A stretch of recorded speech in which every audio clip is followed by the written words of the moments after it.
This is going to keep happening to WWE. Whether you want to admit it or not, you could love, hate, it doesn't matter.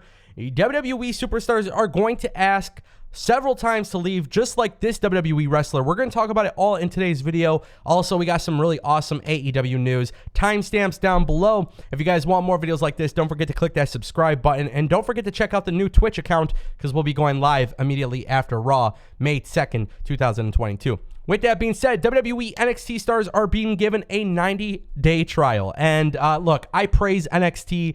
I praise WWE lately. They have improved immensely. And I see the comments, right? I see the comments. I interact with you guys. And one day I'm paid by Vince McMahon. The next day I'm paid by Tony Khan.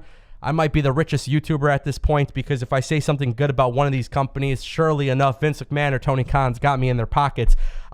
Here's the thing, though. WWE is in a very, very tricky situation because WWE has changed their method of recruiting. Instead of recruiting people from NWA, GCW, Impact, and AEW, and all these other companies out there that exist, WWE is doing the NIL program. And for some reason, a lot of people in the wrestling community aren't talking about this, but I'm going to talk about it because this is time for WWE to put up or shut up. That's right. WWE has apparently a 90-day trial, essentially, is what's happening. So WWE is going to give talent approximately 90 days to either improve or they're going to get them out. Now, if you look at the type of people WWE is recruiting these days, these aren't people that have necessarily the pro wrestling background. And Parker Boudreaux was the perfect example. Harland. He was the hype beast, the guy with tons of connections in the hip-hop community, and for some reason, WWE decided to release him, and apparently it was because he wasn't good enough, he wasn't progressing and whatnot. Now, one thing is this. I'm not sure if 90 days is actually a good example for a time frame. I don't know if that's good amount of time to get better in the ring. I mean, if you put me in a 90-day training session, I don't know if I'd be the best wrestler. You know, I might need a little bit more time than that. But secondly, I think this is time for WWE. This is going to tell whether or not WWE can actually develop wrestlers, right? Back in the, 2012, 13, 14, when WWE was developing talent, they were developing unknown talent, but people who actually had wrestling experience. A lot of the people they're recruiting today don't have wrestling experience. So if WWE is starting to do these mass releases so often, I don't know if it's actually an issue with talent. It might be. But it might actually be an issue with WWE and their system. And that is very intriguing to me. I want to see how good WWE could turn these nobodies, these people with no experience, and turn them into rock stars. And don't get me wrong, there are talent in NXT that are absolutely incredible. Carmelo Hayes, but again, he came from the indies, right? Obviously, Santos Escobar. Everybody knows who he was before NXT. And then you got guys like Braun Breaker. Obviously, he just has it in his blood, right? So there's a lot of talent in NXT. But there's going to be a lot of talent expected to be released if they don't get better, and I just don't know if I agree with this. I don't know if I agree with it, but time will tell. I want to switch over to Wheeler Yuta. As you guys know, I call him Killer Yuta because ever since he joined the Blackpool Combat Club, he has become a star, rightfully so. This guy has been absolutely incredible, and I'm not necessarily shocked. But apparently he might be skipping out on Double or Nothing for New Japan's Best of the Super Juniors, and this is fantastic news. Guys, I like this news because Wheeler Yuta has shown us that he could be a star. He's getting better, and it just goes to show you why presentation and working with veterans is such a big deal. He went from being with the best friends, which was cool, and it was funny and stuff like that, but now people actually take him serious. Why do they take him serious? It's because he's with, Bryan Danielson and Jon Moxley, two of the very best. So now this becomes a thing. It's a topic on the internet. Wheeler Yuta skipping out Double or Nothing for Best of the Super Juniors. And look, by the way, for him to go to Japan, whether he's the winner or loser, it doesn't really matter. This is a big win for Wheeler Yuta. One, you don't need him for Double or Nothing. First and foremost, you don't need Wheeler Yuta for Double or Nothing. As of right now, he is the ROH Pure Champion. And as he holds that belt, I recommend, if AEW was listening to me, what I would say is have him go and bring that belt everywhere with him. We don't know what's happening with the ROH TV deal. In fact, we don't know what AEW's plans are for ROH in general. I would have Wheeler Yuta show up to the BOSJ, Best of Super Juniors, take him there, bring that belt with him. And on top of that, when he goes there, I would also recommend that you send him to Impact. Maybe send him to GCW. Have him represent Blackpool Combat Club. See, because AEW is the anti-WWE company, and they have these forbidden door policies with every freaking company out there, go and have your wrestlers represent your company, because not only will it make your company more exciting, but it'll give your talent the ability to connect with the crowd that almost surely most positively watches AEW. So the thing is, I'm fully supportive of Wheeler Yuta skipping out on Double or Nothing. I think some people are making a big deal out of it. How can you not have your champion there? How can you not have your champion there?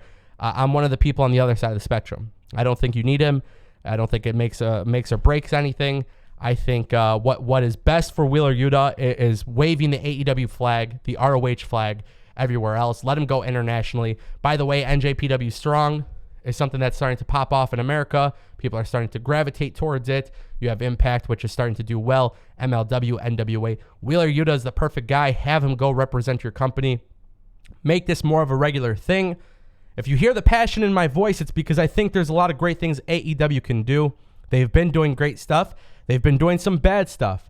But the cool thing about AEW is they're a little bit more open to doing things in general, something that the other company is not willing to do. And that's why I think Wheeler Yuta going out and representing the company is good business. And guys, with that being said, this is a very, very interesting story.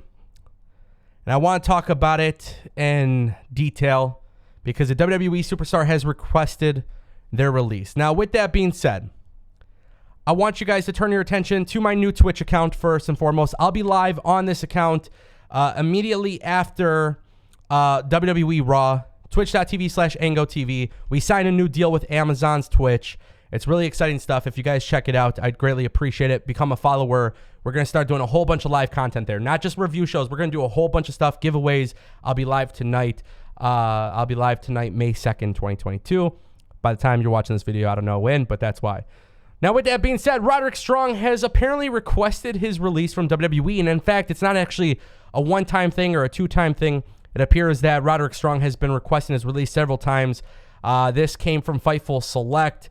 They reported that Roderick Strong has requested his WWE release multiple times over the last several months. The report notes that Strong has grown frustrated with many things over the past year within the company and had requested his release, which has been denied by WWE.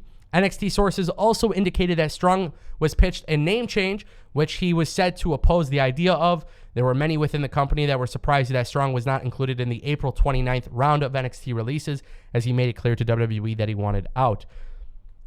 They have no plans to release Strong. NXT sources believe that there's no plans to release Strong because he is factored into current creative plans. Hey, look, WWE didn't accept the request from Mustafa Ali, but now Ali is on TV. Things might appear to be better there. So I don't know if this is completely dud, but Roderick Strong leaves NXT. Where does he go? He's going to join Red Dragon, Adam Cole, the Undisputed Elite, in AEW. And I know every fan would love that, but I would love to see what WWE could do with Roderick Strong on his own. And honest to God, I really don't know what to expect here. It's disappointing. I think sometimes, you are releasing a lot of talent. If you actually have plans for Roderick Strong, if you actually want to use him the right way, I mean, I understand not getting rid of him, but if you're just going to sit there and do nothing with him, I don't know. At that point, why keep him, right? It's like with Mustafa Ali. He sat on the sidelines for months, but now you're actually doing something with him, and you got plans for him, and I'm excited about it. I like Mustafa Ali. I like Roderick Strong too, but I don't know if he goes to AEW and actually does anything different than what he did in WWE. So, yeah. Good luck to him. Hopefully everything goes well. We'll see what happens. I'll keep you guys updated along the way. And again, I just want to say thank you guys for stopping by and watching this video. I have a playlist right here. Check it out. I'd highly encourage that you guys do that. And don't forget to follow me on Twitch at Ango.tv. Don't forget. We'll be live every single day. Tons of live content thanks to this new partnership with Amazon's Twitch.